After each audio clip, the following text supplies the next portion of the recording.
رمضان کا مطلب ہے جل جانا، کس چیز کا جل جانا۔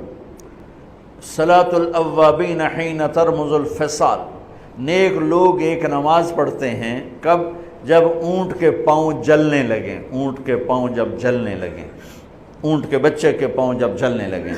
تو رمضان میں جل جانا، اس کا روزے سے کیا تعلق ہے؟ اس کا روزے سے تعلق یہ ہے کہ 360 دن سال میں ہوتے ہیں چاند کے لحاظ سے، 330 دن کے گناہ اللہ رمضان کے روزوں میں ہر روز میرے آپ کے گناہ جلاتا ہے، جلاتا ہے، جلاتا ہے۔ بھوک لگتی ہے ایک آگ بنتی ہے، پیاس لگتی ہے ایک آگ بنتی ہے۔